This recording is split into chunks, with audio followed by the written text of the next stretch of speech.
tervehdittiin yleisöä sun tyyliin. Keula pystyssä ja käsi ilmassa.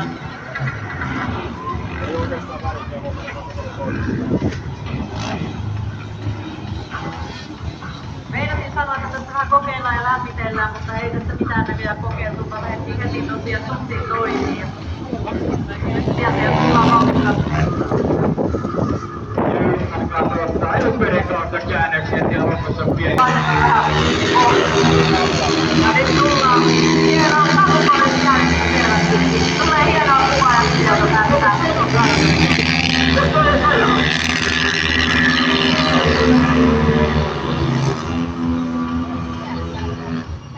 Siinä on tuo johdettavuus taakalla, siinä on pakko tähdellä semmoisten ramppien välissä. Kyllä. Ja vielä tullaan. Aha! Siitä otat. Kyllä, ramppien tullaan molemmat sieltä. Siinä seisattiin tuossa takaa. Kyllä, siellä on stunttirauta. Se on tehty ihan itse tämmöisen stunttipyörään, niitä ei kaupasta oikein saa, niin molemmat on tehty tosiaan vähän virityksiä tuolla. Ja pääsee muuten katsomaan tässä aina väliajalla siellä. Nyt jos kumminkin tarvitsee näyttää teille, miten se onnistuu. Sieltä kumminkin tullaan ensin ylös ja editse selkään, lähdetään sitten rampille. Ja pinkissä Pemarissa autokuuden Pemarilla ajelee Sami Lund. Sitten mustalla Valostoore-Mersulla on siellä Vesa Kivimäki. Molemmat on ajaneet kahdella renkaalla jo aika kauan. Mutta katsotaan kuinka se tänään Kouvolassa onnistuu. Nyt on tämmöinen todella pitkä kenttä ja tuossa miehet vähän puheli, että saapa nähdä kuinka pitkälle tänään mennään. Pitkällä vuodessa kaikki tekee sen haastattelun siihen.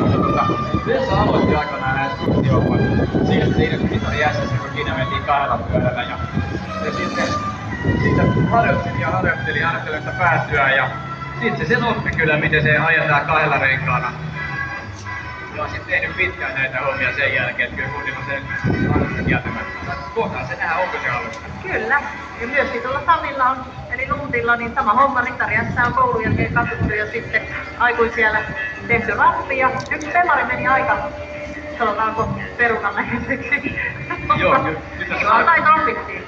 Näitä opittiin toivottavasti. Kohtaan se nähdään, miten se onnistuu nyt tällä kentällä. Kyllä, sieltä vaan päästiin kahdella renkeällä ja luulla näköjään ulkona molemmilla siellä. Otetaanko asfaltista kiinni tai jotain peukkoa, niin otetaan yleisölle rennosti tässä. Helpon näköisesti tulla. Kyllä. Ja lähdetään tästä yleisöön tuonne. Näkee täältä lähettää vielä, että miten se rasissa käy se käsi siinä. Ollaan kahdella renkailla. Myös yläkatsomuksessa näkee ei ehkä yhtä läheltä, mutta sieltäkin näkee tätä hyvin. Ja koko kenttä mentiin aika lailla. Paljonko tää olisi pitkä? Kyllä.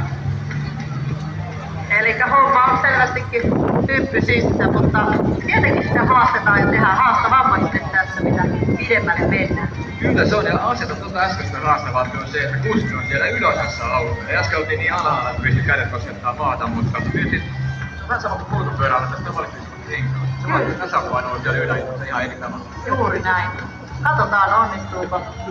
Tässä vähän haastaa myös se, että tää on kalteva toi asfaltin pinta, joten se tasapaino pitää olla eri kohdassa, mutta tonnihan se selviää. Se on ihan totta, ja vaikka kokemusta on monta kymmentä vuotta takana, niin aina ihan tämäkään ei onnistu. Kyllä se on aina olosuhteista kiinni. Kyllä. Ja sieltä tullaan. Kyllä siellä ollaan nyt sitten toisinpäin kahdella renkaalla. Ja tässä etumaisessa autossa versussa. Siinä on Vesa nyt yläosassa tuota autoa. Siinä missä Sami on siinä alaosassa.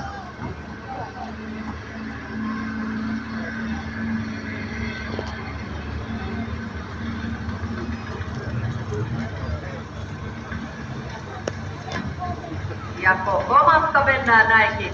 Kyllä. Kemppilukko on laitettu. Siinäpä ne. Ja kohta nähdään, että kuinka pysyy ransiitti kahdella renkaalla. Vai pysyykö?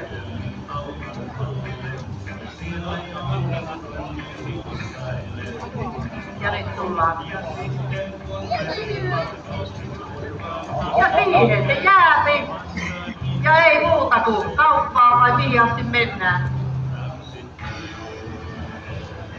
Ransiitti rullaa ja varma peli.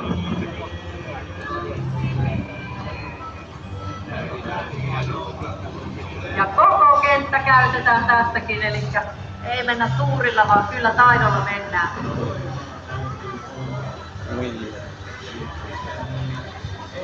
Ja sieltä itse sanoin, niin saa nähdä kuinka pitkä veto saadaan tänään. Tänäänhän myös vedon pituudella, koska kullinkin kisoissa ollaan. Mutta nyt hiljennyn minäkin odottamaan.